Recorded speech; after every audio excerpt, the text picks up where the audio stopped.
Hi, welcome everyone. So today we will do the second session of the Q&A of this year because I feel that after our 10-day online intensive meditation retreat, a lot of people have questions, and some of the question, if you ask here, can be helpful to others, who probably struggle the same way that you are struggling. Or you can ask me anything regarding to spiritual topics. Okay, so yeah, let's welcome the question. And if you don't want to ask, you can type down on the chat box as well. So please raise your hand if you want to ask anything.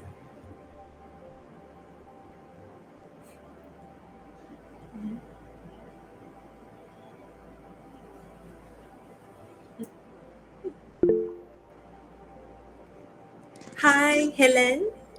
Hello, Nay. Hey, good evening. Evening. So you don't yeah, miss this session.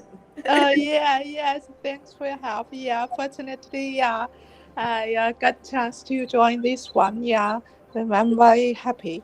Yeah, and I Did have a you did question. you complete all 10 days, or you still on the process?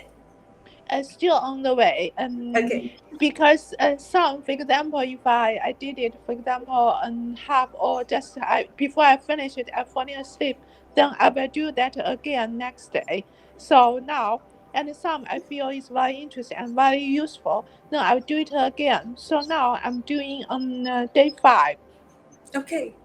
Yeah, Okay. and just for the day 5 video, because it's about experience different sound. Mm. And my question is, from the beginning to the end, I haven't heard any sound or feel any pull that to let me hear any sound or anything. So then, what should I do? How can I hear something? Or it's just normal if you can't hear anything. It's very That's just. normal. 90% Mhm. of us cannot hear anything in meditation. You Okay, can ask others. They said, I suppose "Oh, only Master me. say about the bell sound. I never hear a bell sound in Uh, meditation in my life ever." oh, oh, Some people they uh-huh, initiate for 20 years. They cannot uh-huh, hear. They cannot hear uh-huh. the bell sound inside or any sound inside either. Why? All right. Because Mm-hmm. if you wish to hear something, you will not hear the Oh, but okay. the Uh-huh. sound will just come by surprise. It Yeah. depends on your preparation during the day, how Mm-hmm. much you be with the master during the day, how much you contemplate on the truth, which is, Mm-hmm. let's say, you listen to a lot of satsang, you're thinking about Yeah. it, you connect with the form of the master that you can Mm-hmm. see in the video, right? And then Mm-hmm. you stay in that space, for the whole day. Let's Yeah. say that night you not meditate, but you feel so peaceful and you go to sleep. You might even hear that sound in your sleep, Oh. so Mm-hmm. melodious sound, and then with the pulling of love inside, and Oh. you will actually sometimes you see the sound and you also see the radiant form of the master at the same time. It depends Mm-hmm. on preparation, because in order to hear the sound, there's so many layers of yourself that you have to crack. Okay, Mm-hmm. you All have right. to go above these physical layers first, right? And then you enter your senses, your emotional layers, and then your causal layer, which is the mind. So Mm-hmm. if you be able to remove or raise above these three layers, you will reach your soul, and in Oh. the space of your soul you will start to hear the sound of yourself, your true self, because that the beginning of the pool of love there. Okay, before that, just try, The meditation that I give is just like a guideline. If someday Mhm. you start to hear the sound, you start to feel the pulling of love, then you know, okay, what should I do next? Right? That's the guideline. Mm. All right, thank you. Yeah, because I suppose I'm the only one can hear nothing, so I think, oh, why that No, you're happened? not So the I only try again one. and again. I'm the only one who hear the sound. And all of them in this room, I don't think that they can hear. I'm just Oh, joking. okay. All right, thank you. Yeah, thanks a You're lot. welcome. Love you. Thank you, Nai. Love you too. Bye. Okay. Next one, please. Sorry.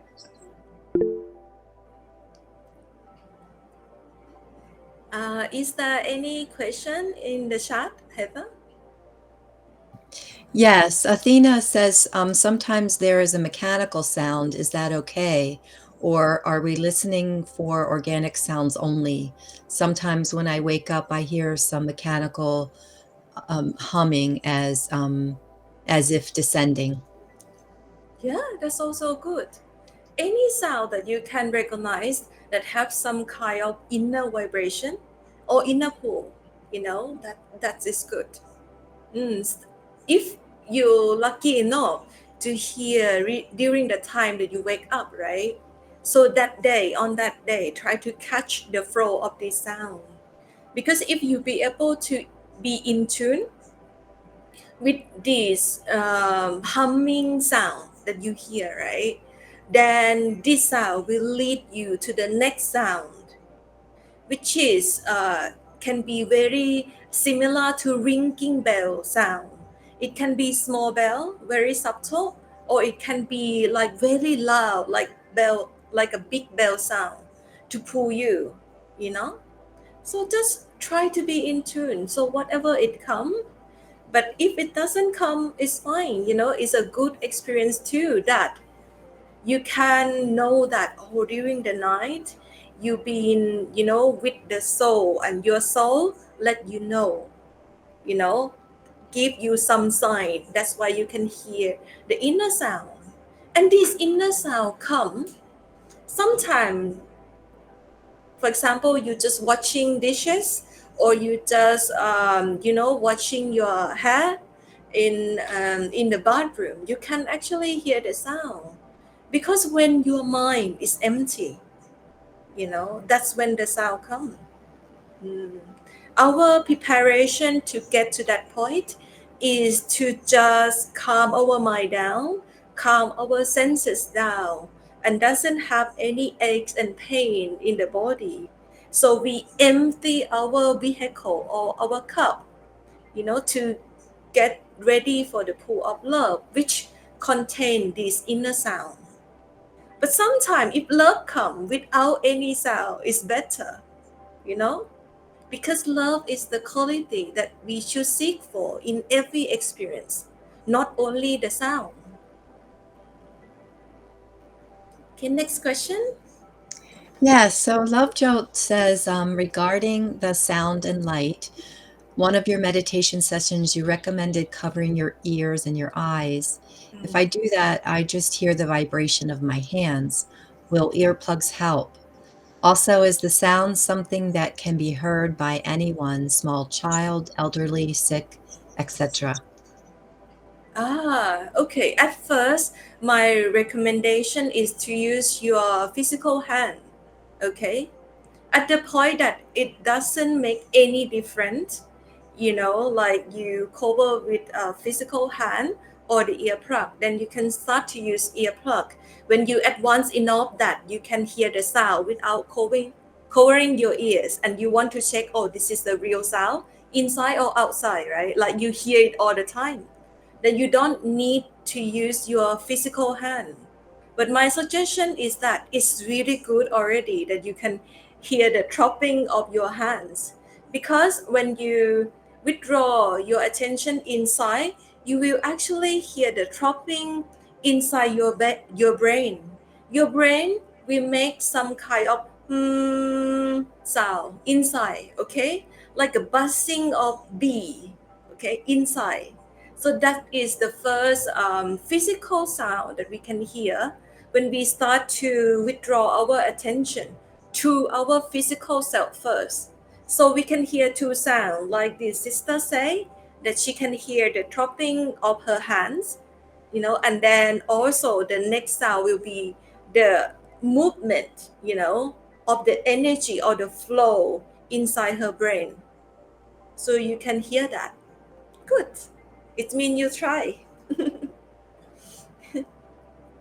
Next one. Great. Yeah. So Ron Veer has a question. Hi, Master Nay. When doing Simran, for some reason, my concentration sometimes goes too much towards my breathing instead of going above to the eye center and repeating Satnam. For example, I connect the word Satnam to my breathing rather than concentrating at the eye center. It's quite annoying. How do I go about this? Observe your breathing more, because the breathing is very important. And I found that a lot of people right now that follow the path of the master, they all have got realization, but they don't have self-realization. And I'm here, telling people to observe breathing, do orange juice experiment, observe your chakras, observe blockage in your body. And they said to me, see, the sister lead you nowhere, because all of them want God realization. But funny thing is that Ishwarji already brought everybody to God realization, but we fail to have self-realization. We just ignore, saying, this is mindfulness practice. This is not for me, right? And a lot of spiritual practitioners end up to have self-neglected. They're lacking of self-love. And the love that you have to have three elements of love. The first is to love thyself, love yourself. The second one is to love the creation, love everybody, love everything and everybody that God creates. And the third element is to love thy creator, love the master, love God. And I found that a lot of people love only God, but not others and not themselves. So how come they gonna graduate on this path of love, right? If the other element is lacking, they cannot reach the final destination. And it seemed very funny that the meditation guide that I'm doing now is in reverse, because a lot of people already have got realization, right? They're very high up there, ready to strike other because they, as high as God. But the only teaching that make them to humble down is to do mindfulness practice, is to come back to the self as the human and try to be the best human, because the experience of Sachkhand is include this human experience as well. Some people thinking that Sachkhand or true home is somewhere else that they have to get to, and they have to reach that destination. And they fail to realize that the experience of true home is here and now. Unless you perfect this human experience, you will never experience the experience of the awareness of true home. Never. I'm also like that. For so many years, I put myself in a trap where I feel like, okay, I'm gonna only meditate on light and sound, only do practice on love and devotion. Because Master told me, right, in my version, right, Master told me that, love and devotion is the highest practice of all, okay? And then I live my life in a dream-like state, okay, where I don't feel that I need to eat, I need to sleep, I need to take care of my business. I have to take care of my relationship around me. So things start to crumble down one by one. My business crumble down, some of my relationship, my physical self has some issues, health issue. And I just start to understand that actually I have to live my human experience and make my life perfect, as well as I have to make my inner realization perfect as well. These elements have to go hand in hand.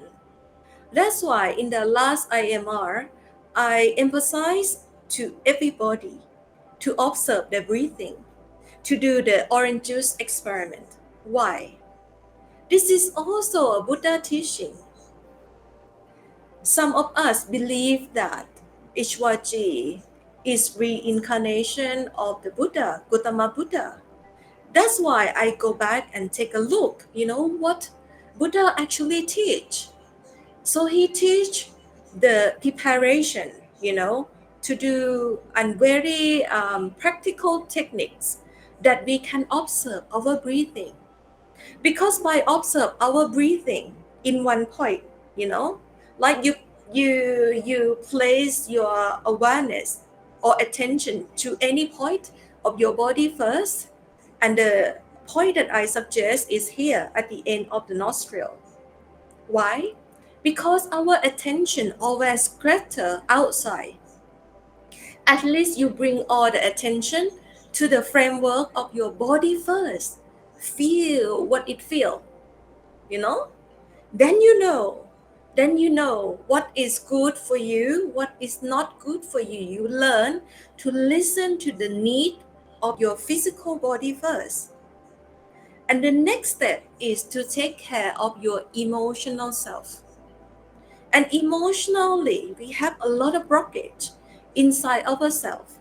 That's why we do orange juice experiment to remove all the blockage or to notice all the blockage, and then we can do a proper spiritual healing on that part, right? So this technique is very practical. I didn't hear this in this version when Ishwaji was alive. But when people said to me, you teach something different than Ishwaji, right? Then I go back to Ishwaji satsang and say, okay, let's see if Ishwaji, will say what I discover, that we need to have self-realization before God realization. And the clue is there. But our awareness is not there. That actually, Ishwaji is very advanced. He's not staying on only one particular method to reach the awareness of true home. He mixed all the techniques together, right? And then depend on what worked for you. Like for this, for Ravi, I think that the technique that is be most helpful for you right now is to observe your breathing, okay? If you still feel that you cannot go inside properly, you cannot bring your concentration to the wisdom eye center, observe a lot of breathing. Because breathing is very good to empty your cup, to get ready to feel the blessing or grace that's gonna pour down inside you, okay?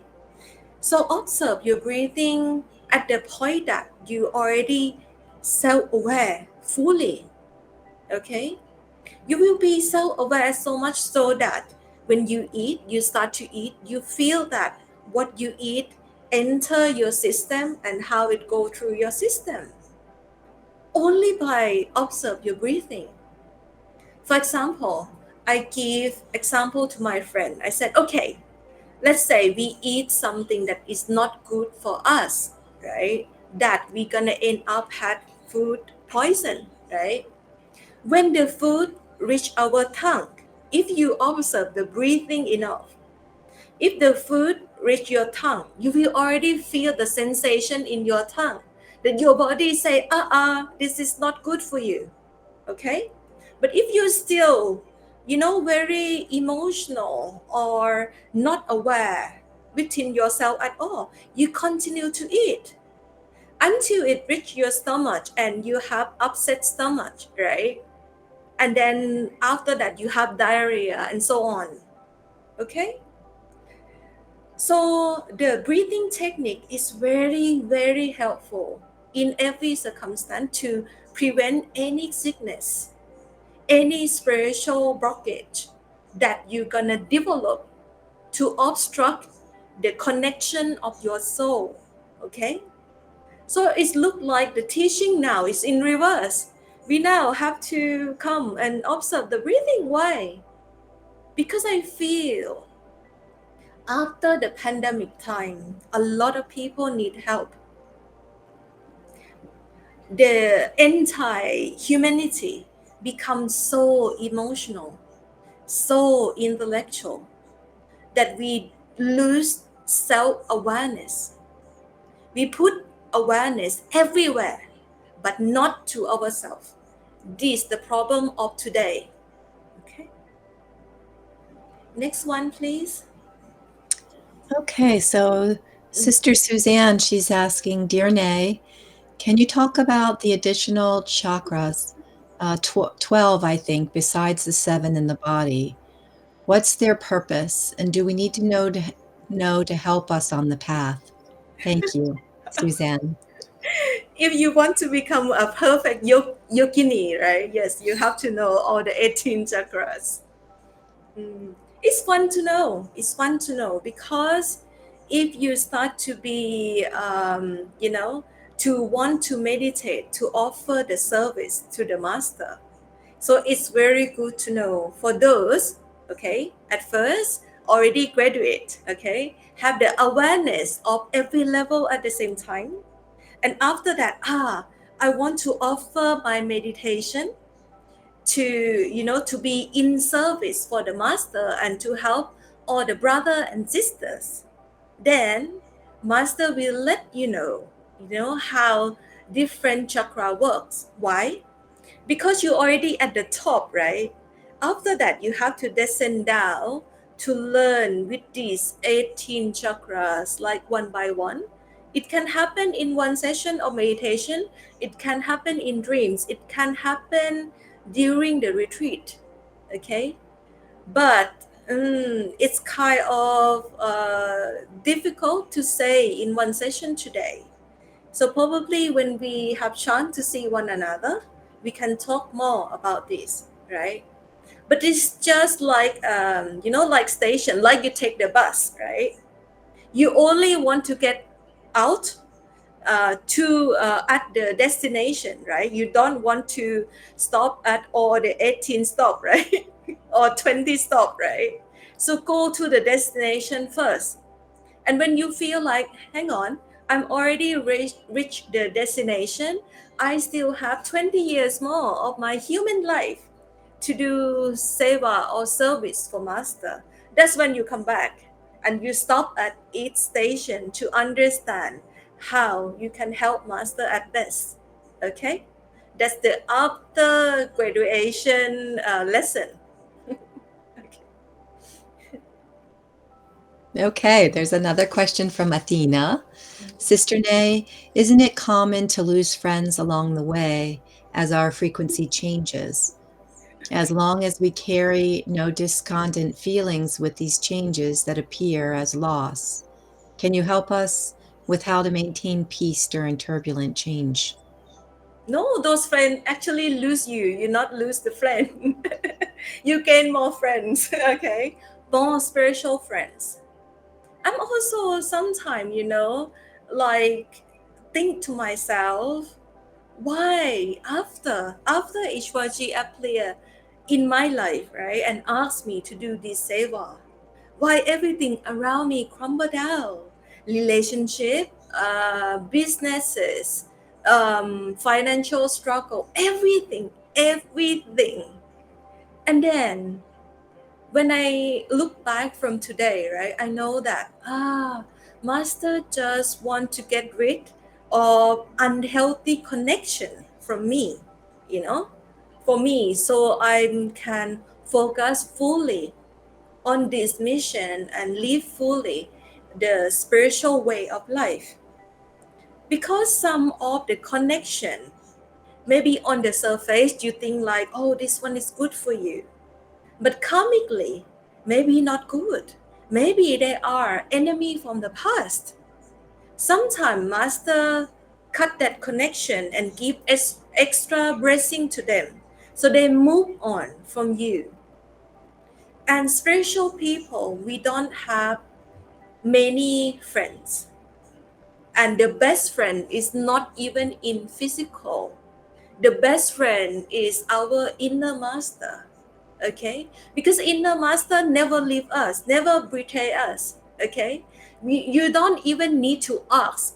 Okay, inner master give all to you, right? So don't focus on any physical relationship.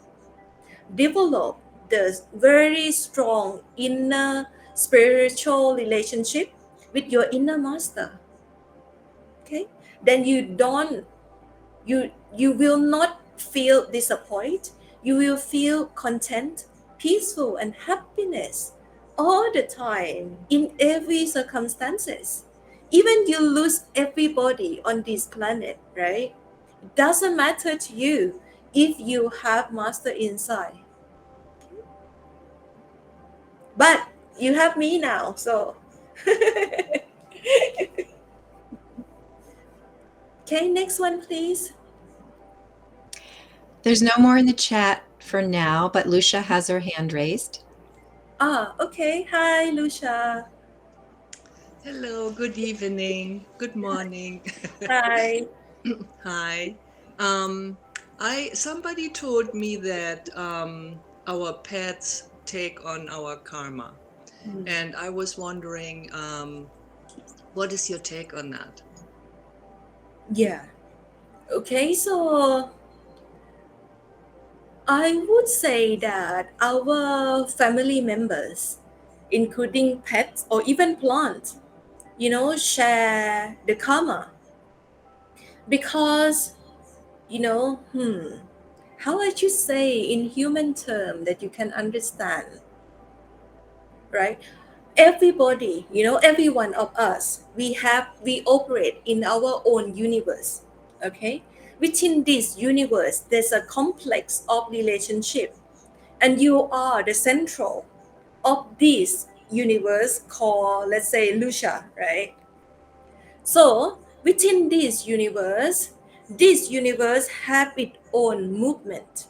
Okay, this movement caused by time, space, past, present, and future. So we call this is a karmic system or samsara. So each of us have our own movement or flow of this karma. And as you are the central of that universe, up or down, all of the population in your universe will share the same feeling, struggle the same way in the amount that they can. Because in oneness, we operate as one, not separate.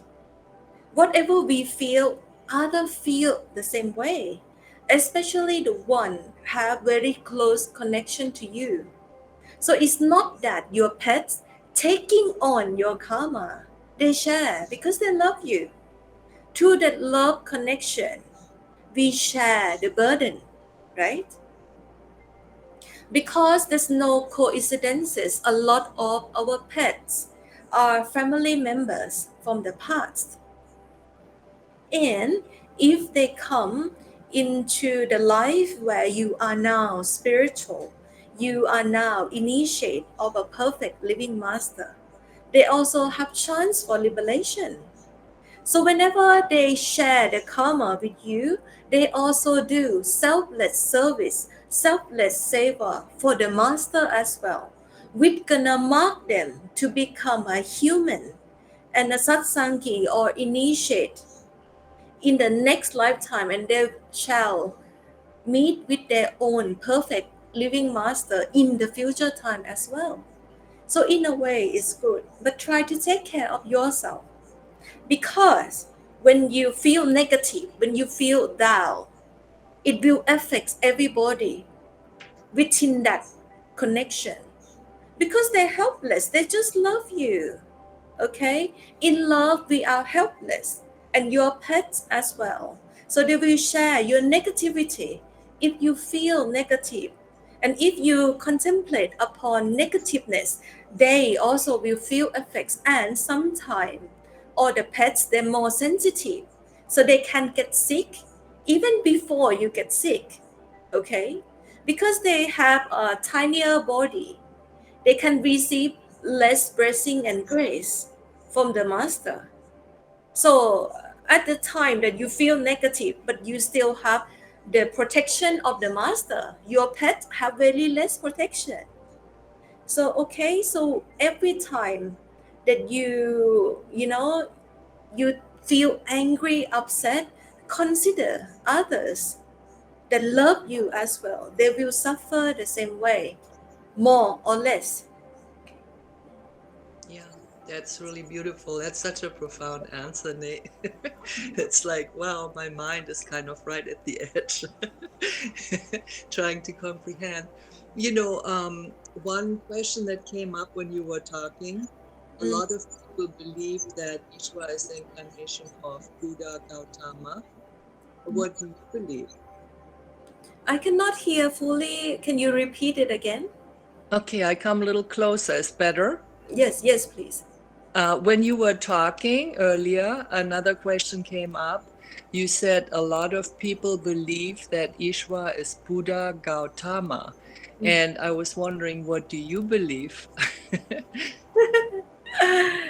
I don't believe anything, but I feel that his teaching, right, is very similar to the teaching of the Buddha, because I grow up in this Buddhism country, and I can feel that the teaching of Ishwarji, it's like he put some kind of new terms, new words, instead of the practice of vipassana meditation. He say orange juice experiment, but do you know it's exactly the same technique, but he just make it more fun, more colorful, suitable for new age, right? To modern day people. So I found that he's very clever, but the core of the teaching or the effects of the practice, right, that you receive is the same, is the same way. That's why I feel very similar. His teaching is very similar, and I look the way he talk, very like straightforward, and very convincing, as if he has been a spiritual teacher for multiple lifetimes. So I can believe if people said to me, oh, he reincarnation from the Buddha. Yes, but we can be reincarnation of the Buddha too. Why? Because ultimately when you reach the top, true home, right? Sachkhand, you will feel that you can be in any characters. Okay, you can be Jesus, you can be Buddha, you can be Krishna, you can be anyone, you can be any saint in the past. And it's very remarkable feeling to feel that way. Not only Ishwarji, we can all be Buddha reincarnate too. Why? Because if we believe there's only one ocean, within that ocean can divide into so many drops, right? Okay. So it's very interesting, that you can explore more, find answer within yourself. Is that true? What Nay said? Thank you. Okay. Um. Any. Okay. There, Any. yes, there's more hands raised, Nay. There's unknown is next. Hi. Is that virtual? Hi.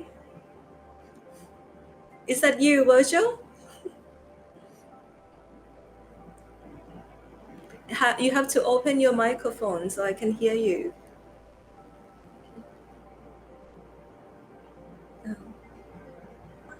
Okay. Can you hear me now? Yes, yes. Hello? Who are you? Yes, this is Virgil. I'm wondering why it doesn't show my name in Yeah, but there. I know But it's anyway, you. Okay. Anyway. I'm the unknown. I'm sorry. I'm so happy to see you because it's it lives gives you more life. And Yeah. anyway, Happy to I, see you I too. yeah my question is I could hear buzzing sounds, Mm. but sometimes I don't know if it's a ear problem or it's a spiritual manifestations. Mm. Can you tell me what the difference is? Ah, when you hear Yeah, buzzing sound and you happy, that's the yeah. spiritual sound. But Okay. when you hear buzzing sound and you don't feel anything or you feel sad, it's not Yeah. not a spiritual experience. Okay. Okay. But when you Oh, start to hear buzzing sound, try to block your yeah. ears to see if the sound still stay, you know. And if the sound Okay. stay, and you feel the pulling inside first, it's almost like you feel dizzy or you feel more sleepy. Listen to that Yes. sound. You feel like, oh, I want to just sit down and then readjust myself. That's the inner sound. That's the effects of the pulling of the sound. Sometimes the Okay. sound comes so strong to Yes. throw you out of your feet. You feel dizzy. You feel, oh, you want to lie down. You want to sit down. That's the Yeah. experience of the inner sound pulling you inside. Ah, now it's better. Now, Mm. yeah, I was always wondering. But but go to I think check I had a, check up as I had a well. ear Okay, problem. if you have Yeah. the real actual problem. But for Yeah. me, I feel every problem start from a spiritual problem first, and then it manifests into the physical problem. So at the same time that we have like a physical sickness, we also have a spiritual sickness inside as well. So the Ah, healing have to go both way, spiritual healing and also the physical healing. thank you, sister. And I'm still working on my diet very much. Thank you for Okay, thank you for it's your okay. You're insight. And getting there. bye It's your bye. intention that count. Okay. Oh my God, I hope so. Thank you very much. Don't be Love you naughty. guys. Yeah, thank you very much. You're welcome.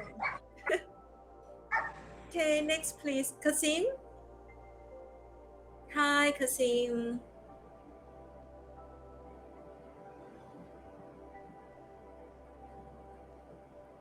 Oh,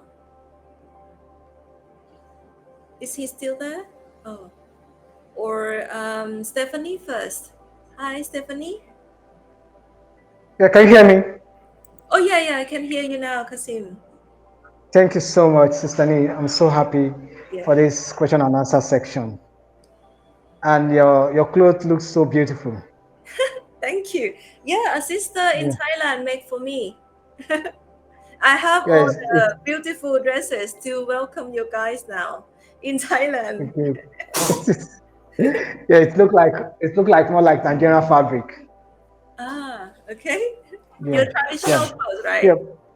yeah, yeah. My question is, what will happen to an initiate at the point of death that will differentiate an initiate from non-initiate, the perfect living master? Um, they are same and different.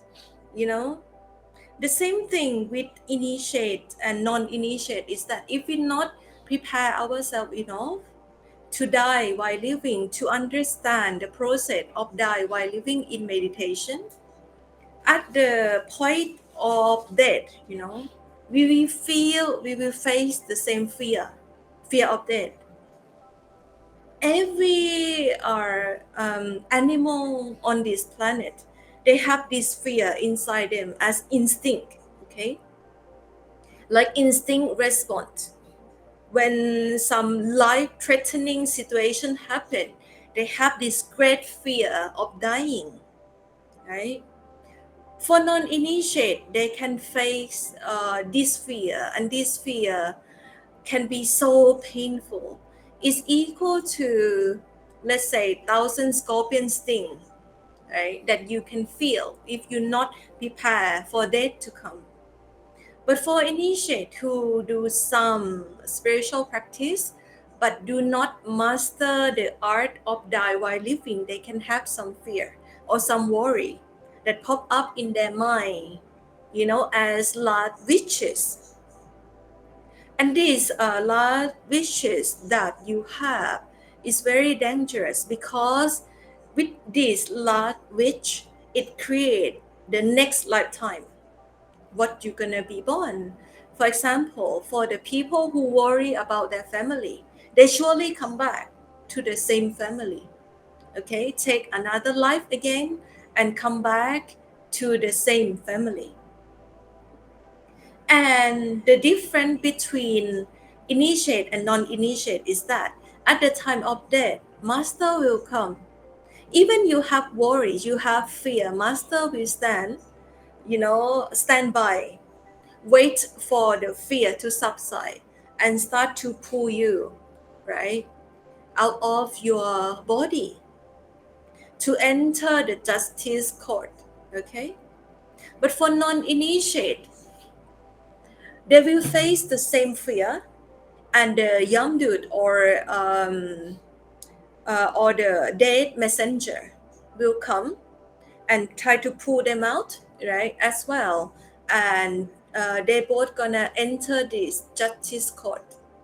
Sometimes the waiting in this court is 49 days, sometimes it's 100 days, depend on the culture, okay, or depend on the availability of the judge inside, right?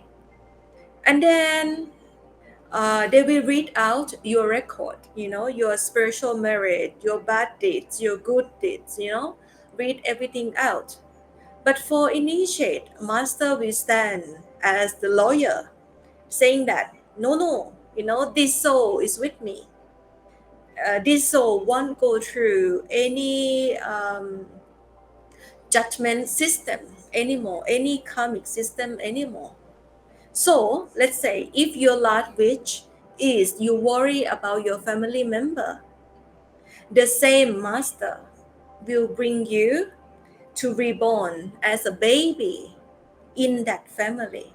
And master will take care of you throughout childhood until your seeking is ready. Okay, you seek a spiritual awakening. Master hand you over to the next master that is a perfect living master in that lifetime, right? And for non-initiate, if they don't have any chance to come across the teaching of the master, or they don't know any teaching, not seeking anything spiritual, they will enter this justice court. So they will have to go to hell, they will have to go to heaven to burn all the bad karma out, or to burn all the good karma out, and then come back again as human. And sometimes if the karma, the spiritual merit is very less, they have to born as animal first and then come back to the human life. So this is very complex, okay? But what I'm trying to say and make the main point of this is that we have to practice the art of die while living. We have to practice in meditation so much so that we don't have fear or attachment, of anything in this world anymore. So you get prepared to the moment that you die, and you don't have any attachment that's gonna pull you to create another lifetime. Then it's gonna be easy for master to pull you back to true home, okay, right away. Or you fulfill some of the tasks or service in the inner spiritual school, right? You learn more, a little bit more, and then you enter true home eventually. So that's the process. Thank you so much, Stanley. So grateful. Thank you so much. You're welcome. Mm. Stephanie, hello. Good morning, good evening, DNA. Thank Hi. you for being our perfect living friend. It's such a gift from Ishwa to us. And I had a question on the orange juice. Can the orange juice be interchanged with like a vegetable juice? Or does it have to be orange juice? You can replace with anything. You can replace with honey. You can replace with mineral water, as your choice. But the purpose of this orange juice experiment, you have to observe how you feel inside in a certain place, okay? In case there's some blockage, and pain or discomfort is the strongest sensation, but sometimes the sensation can be very light, very present, very good as well. So observe all the sensation as it is. Do not, for example, if you feel pain in your back, right? Then you don't, right, do the orange juice experiment and reach that place and want to change the pain energy into like a presence comfortable energy. You don't try to change anything. You just observe everything as it is. Let the orange juice or the juice of your choice flow and heal that part. Okay, you don't have any say, on what you want as the sensation there. And if you want to check if that part properly healed or not, you do another round of orange juice experiment to check if you feel the same way there. And most of the time, you won't feel the same way at the same place. Because things always change, everything are subject to change. Okay? So this is too, right? Yes, thank you, because it's very helpful to go over the recordings, of the IMR, because every time I do for myself, I discover something else, and I notice that I haven't, heard something that I thought, I've repeated it maybe a few times, and it's a gift every time. So that was one of my questions. My mind was saying, I was making vegetable juice, and then I thought this would be the perfect juice to run through. And I also was going to say to the group, if anyone would like some suggestions on diet, the vegan diet, I'm always here to help. So just reach out, and send me a message on WhatsApp or anywhere else. I would love to help. There was someone mentioning that, working on the diet. And also you answered that just now with the worries, and that was very helpful, the worry for our children and loved ones, because I've noticed I'm worrying less, but then the mind says, well, you're supposed to, you're not doing your motherly duties, you're supposed to have your thoughts on your children and your loved ones. But I almost sometimes feel like I'm neutral, so it's a good thing, right? To just let go. But I've noticed since the IMR, I've had some things I went through, some physical things and some emotional things, and my goal is always to really follow what Ishwa said, to be happy. He said, I can only be happy. And I have so many things to be happy and grateful for. And I practice that and I use all these tools. But then there's days where things just grab me. And I use the tools, and it brings up the fear and the worry. And sometimes it's almost like a very strong fear, like the fear of death. And so I'm wondering, is that just paying off karma, or is that still, I'm still in that school, of course, of learning, or what is it I can improve to actually have that experience, to always be happy? I can give suggestion to you on 2 points. Don't force yourself to be happy. Happiness just comes, just like suffering, okay? Suffering have its own time to come, erase and passing away. Let this suffering burn it burn itself out, right? You can ask for help.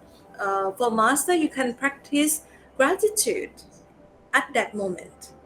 So, a lot of us, right, especially in the West, I found that they do a lot of coaching. And all the coaching, we say, no, no, don't think negatively. Reprogram your thought to be positive, right? So it's like right away, you pull yourself from the negative mindset to the positive side. But then you end up surplus that negativity down. You not actually burn it out properly. And next time it come back, it have another, for example, you have another suffering come. And that negativity add up on that because you not experience that fully. Being human, you know, the reason that the soul inhabit this human body at all is to experience negative and positive experiences equally. Don't run away. You know, the saints, I just have conversation with the nun today. She said in the beginning when she practiced, she feel that she disliked all of the negative experiences and she's only seek or focus on positive experiences. And she feel that it create blockages on her spiritual attainment.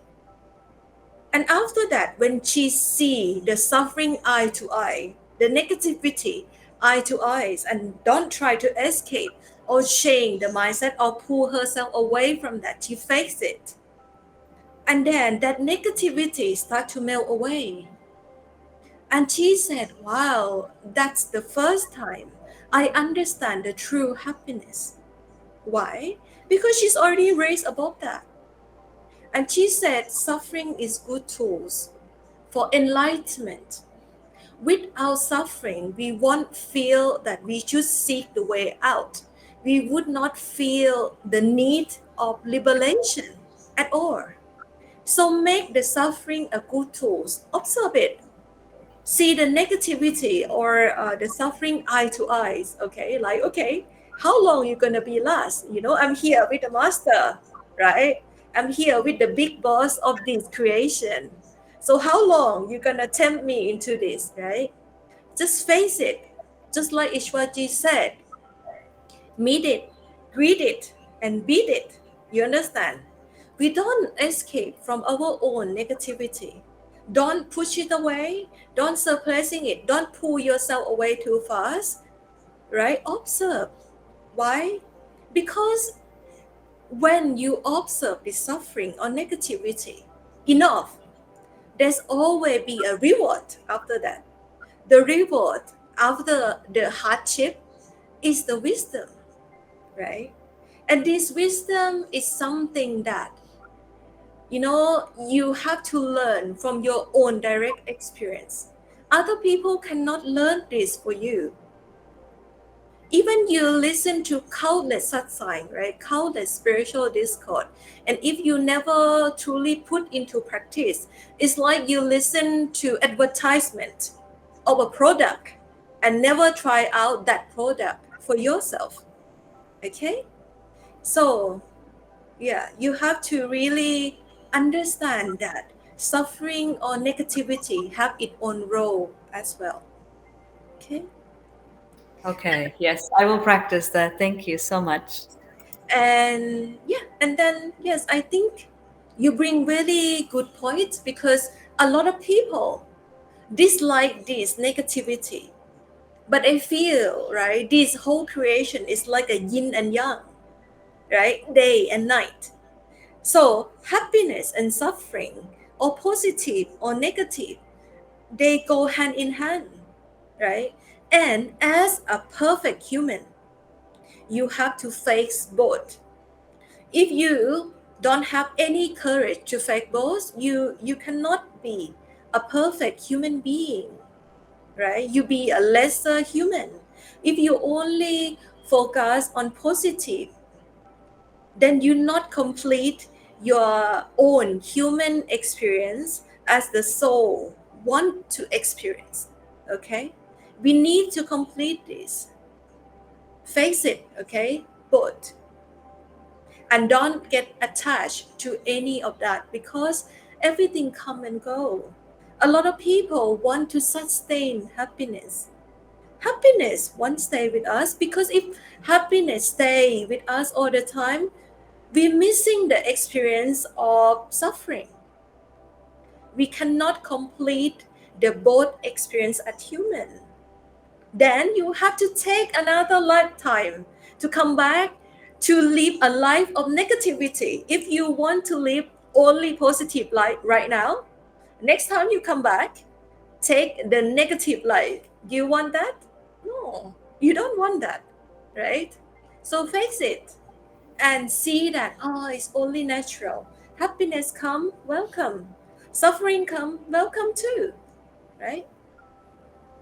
So maybe a follow-up question is, so what is then the purpose of handing it all to the master? Because I think the belief is, you hand it to the master and then that feeling will go away, but it often doesn't, No, so it doesn't. didn't Because fully. you have to embrace it as your own direct experience. It's not master experience. This is not Ishwaji life. It's Stephanie life. So Mhm. you have to embrace this Stephanie experience as well, right? Master have their own share as human, and you also have your own share. But the thing is, you can always hold hand with master and go through this negativity together. It's the meaning of forward everything to master. It's not that you escape. You take responsibility with the master help. Okay? We don't run away from this life. Because if you would run away, a lot of people try to follow this spiritual path as an escape way for them, because they feel that, my human life is full of suffering and struggle, and they want to be happy, at least inside.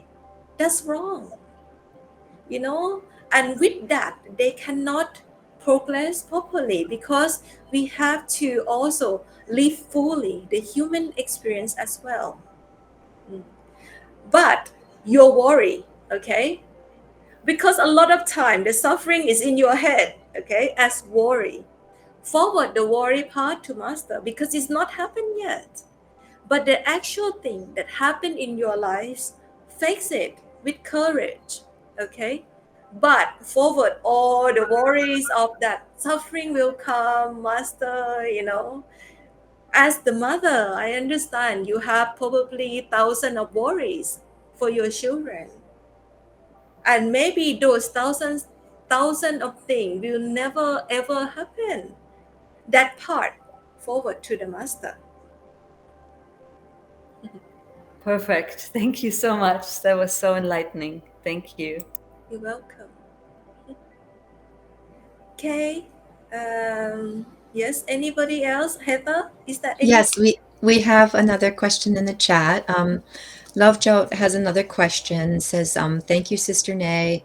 Sorry if this is repetitive question, but after self-realization, do we still feel sadness, anxiety, anger, etc.? I come here and I feel so centered and calm myself, but going back to the real world, I tend to become a rock or run into disappointments. And how do we turn this around? Of course, we know the right middle path, but it takes so much effort. It's almost like a kid getting punishment, and then it becomes easier to withdraw attention and change things, if that makes sense." Yeah. For emotional character like this, you should observe breathing a lot, because the breathing will make you to stay in the moment, in this moment, in the presence. Because our mind tend to project ourselves into the past. We carry suffering from the past, and we feel worry in the future. So we bring that upon ourselves. But you know the secret of all the saints or the yogi, that they have self-realization. not talk about God realization yet, self-realization, will make them to stay in the present moment, in the now. Anybody that can practice the art of staying in the now, they never feel any burden, any suffering, or any worry. They don't carry that. Because they don't carry anything, they stay in the now, they are happy like a child who don't have any expectation or any responsibility. And being in the now, you can do by the practice of observe your breathing as it come and it go away. It's like the problem coming and going away. Breathing is the same way, coming and going away, same way. And if you can observe this flow without your mind drift to another, to another part, drift with thought, you try to stay with the breathing all the time, you will also experience how to be in the now. Even some glimpses of the now will bring you great joy and happiness. Okay, try out. This is work for 2000 plus years because this is the teaching of the Buddha and it will continue to work. Because humans have common thing. We all have worries. We also carry suffering from the past. Because we have this mind, we have this memory, right? And our tendency is that we tend to think of negative things. We tend to worry about all the negative thoughts, like what if this happened? What if that happened? So breathing, help you a lot. Work on your self-realization more. Then you will feel that God realization part is very easy. Why? When you have self-realization, when you can really sustain yourself to stay in the moment, in the now, okay? You can sustain yourself within that now. Master will say, okay, this one is ready for God realization. And Master pull you inside. Just like a brother, Virgil said to me, oh, he hear the sound. Maybe because he start to work on himself, observe his breathing a lot, and he have some glimpses of that nowness moment. And then the sound come.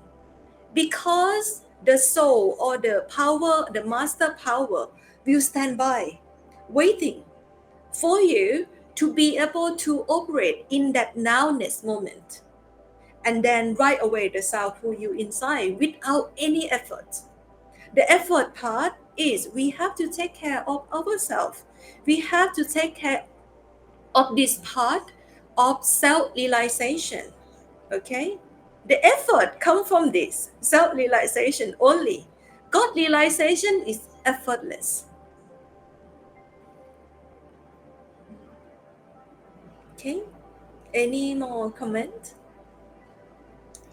Yes, well, and Love Jot says that yes, that it does truly help. It's just our bad habits of going into the past and future that's hard to break. Yes, don't be too hard on yourself, okay? You're in good hand, right? I'm just thinking, why everybody is so serious here? Yes, I know that everybody want to take this spiritual part very seriously. But be happy, do this with joy and happiness and be relaxed, okay? You put effort, yes, you put effort on self-realization where you observe your breathing, you do orange juice experiment, you try to attend online meditation. So much so that if, you already build up the spiritual strength inside you, it slowly build up, like bits by bit. One day when that spiritual strength is full, right, Master will come and cultivate it right away, so don't worry, our journey already end. When you met with a perfect living master, you're already in good hand, and the rest is just in the timeline that you have to go through your destiny karma still, because this soul that inhabit this body, right, still have to go through the experience of up and down to enjoy. The soul actually enjoys suffering. You believe that? Okay. So enjoy when suffering come, enjoy when happiness come, enjoy too, from the perspective of the soul. Yeah. So anything else? I have a question, Sister Nay. Mhm. This is all reminding me of an experience that I've just had about spiritual healing. I'm wondering, and I have been going through something this past year that's been kind of placed in my life, right, to help my mom and get her moved from her house that's far away from me, and all that's involved. And Master has given so much grace for the whole process. And so we just finished this last week, and she got her moved, but I was been having back pain probably for the past month or so, and working with it in different ways, and then it had gotten really severe the day before we were moving. And so then I I remember that you said that, if we have physical things, that we do need to try to understand where it's coming from. It isn't just that we try to get away from it, and try to understand it or learn about it first.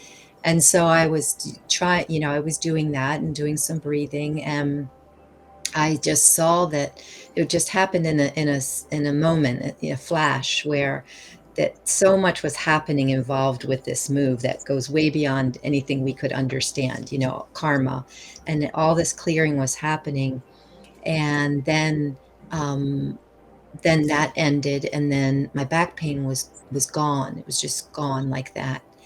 And so I feel like that was a spiritual healing that happened, and I don't really can't say that I got to see much more than just to know, right? It was this karmic cleansing. But I'm curious, I mean, what you could say about that, but that how that's happening, right? My mind wanted to know that. So if it's a spiritual problem first, and then it comes to the physical, when that in that experience, was it healing on a spiritual level, right? And then that filtered into the physical. Yes, that's right. Because like in love, you have no choice, right? But to share the collective karma from your ninth generation, let's say, or directly from your mother, because you help her moving, right? So on that process, you actually digest some of the karma that you share within the group. You understand? So karma sometimes very intelligent. They come to the most advanced spiritual practitioner and start the effects. Why? Because if they go to the least spiritual person, right, that one wouldn't feel anything because they're so thick, right? So they don't have any awareness that actually I have to deal with this karma properly. I have to deal with this spiritual sickness properly, right? So sometimes it's come and go like that. That's why, we as a spiritual practitioner, we have to offer our service to the master, to God, because if we have one saint in our community, in that community would not have any wars, okay, any bad thing happening, because before any bad event happen, that event will actually come in the awareness of enlightened one first. And if that enlightened one take that karma on board and digesting it, then nothing bad will happen in the physical, in the physical domain, right? And the more that we have a saint in our community, we will have a peaceful world. It doesn't, that you have to go and change the school system, political system, change yourself first. If you have so much blessing, so much master power inside you, you can clear up a lot of collective karma all around. For example, my country right now will go through election within a week. That's a lot of things happening. But my group, me and my team, we try to, be the light within this domain, be the blessing with this domain. I don't know, who gonna become prime minister. Therefore, I don't actually care. But what I care is the wellness of the whole country. That it have to be a right man or right woman to rule this country, and we can move forward together, and we can also become spiritual and live well in this country.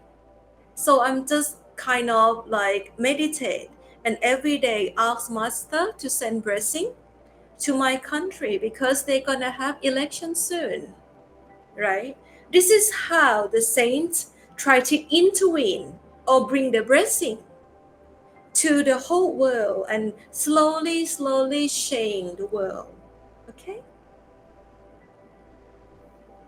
Thank you. Thank you very much. And so then the grace must come to the saint, right, to help them to be able to, with whatever has to be taken on, right, to spread out. Everybody that can empty their cups are entitled to be a saint. Okay?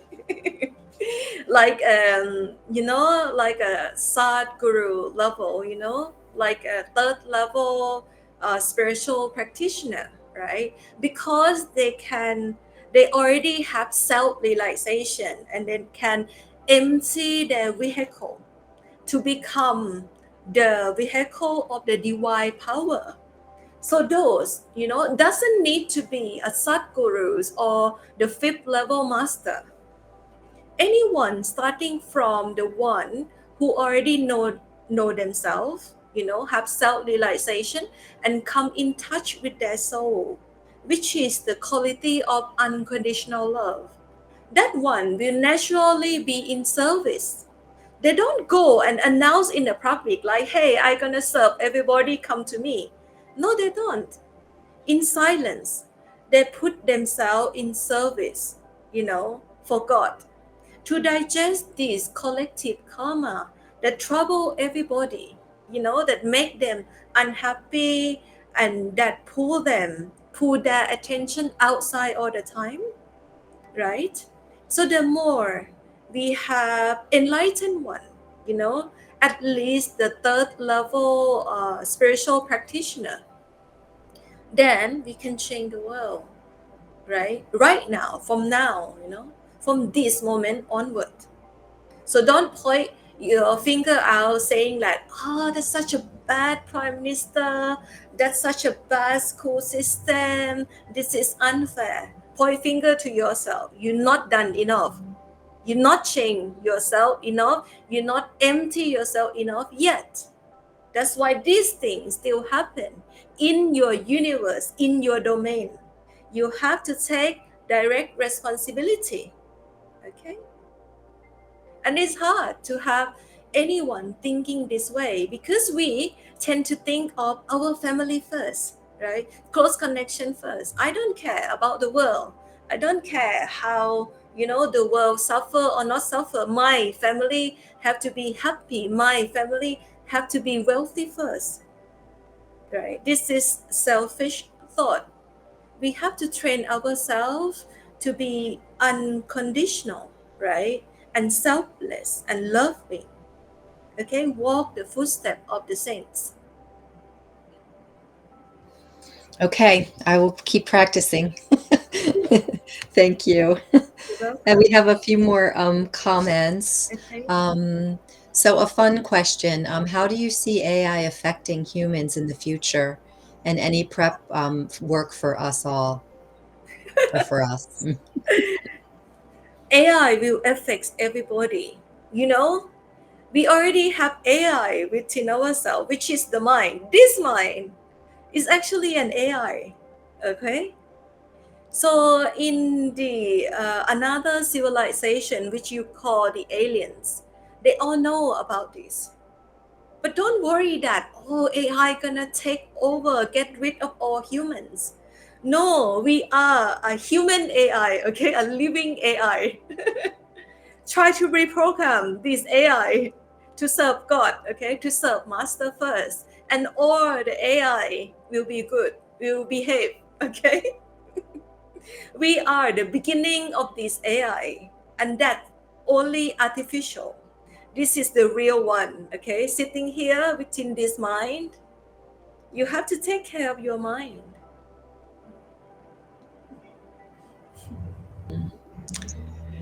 So then we also have a comment that says, Sister Nay, you look so beautiful today, from Vathi. Okay. Yeah. And Lucia says that sometimes I work with people that believe that anger is a good motivation for change. Would love and acceptance be the best motivator to make changes if we play a role to change something? Mm. Yeah, a lot of people believe that Master doesn't have any anger. Yeah, Master have anger, you know, but when the saints or an enlightened person face the anger, they're not reacting. They see the anger come up and thinking, oh, this is where I should heal myself, right? Because the anger is very strong feeling coming up, boiling up within us. And if you practice a lot of self-awareness, you will see it rise up before it take action. And before it take action, you reverse it, you heal it, right? With love, right? Because the power of love is the greatest of power in all universes, right? So this power of love can burn out the anger that come up inside you if you spiritually strong, okay? But if you're not spiritually strong and lacking of self-awareness, then when the anger come up, you take action, you know, you create more consequences, also called new karma, because of this anger. But don't beat yourself up if it's already become an action. When you come back, you have awareness like, this is not good. I'm put my anger, I'm being angry toward this one, that one. You try to heal yourself, admit that you have been angry and you want to make it right by exercise love, okay? So do that on your personal level, and you will see that less and less and less anger manifests inside you. But we are the creator of our own karma.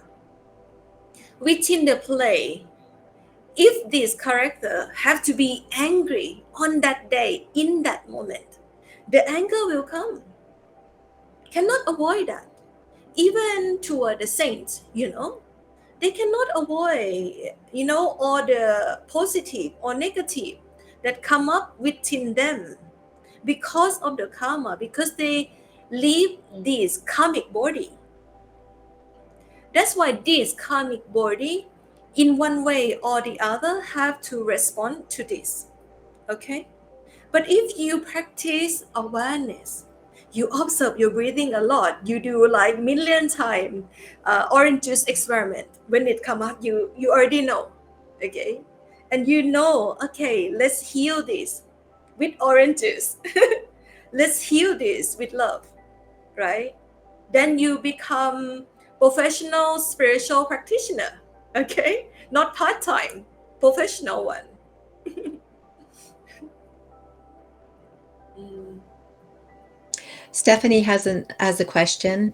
My mind is trying to understand the meaning of the crowning of the British King Charles today. Is it just part of the play? It's just part of the play, yes. But it's good, you know, because I'm also half British. So I think this chain will be good for England because King Charles have met with Ishwaji, right? I think I saw a photograph somewhere, and I feel if he already been marked to become seekers, then it's very good. We're gonna have a spiritual king, right? At least one or two.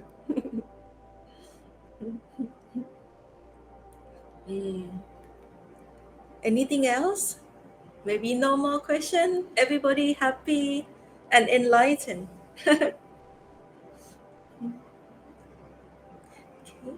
Then you can close the session, Heather.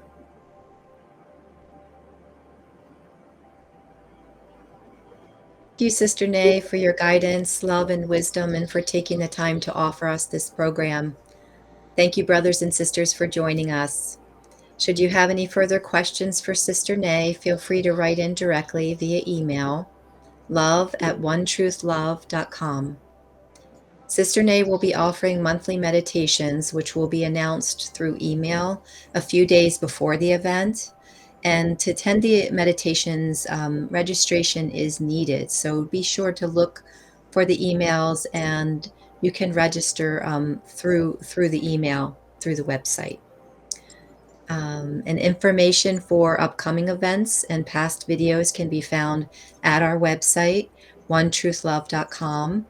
And we're happy to announce that registration is open for in-person IMR retreats with Sister Nay in Thailand for June, August, and November. You can refer to the website for specific dates and details and to register, but space is limited, so be sure to register soon if you're interested in attending. And through Master's Love and Grace, these programs are always offered free of charge. There are many ongoing expenses involved in making these programs available. So please consider making a donation in selfless service, and donations can be made through our website at onetruth.love.com. You'll see the direct links in the chat. So thank you very much. Thank you, everybody. See you next time. Thank you, Sister Nay. Thank you. Thank you, Bye. Nay. Thank you. Have a wonderful Love you, evening. Nay. Thank you so much. Thank you. Thank you, everyone. Hey, we Bye-bye. love you.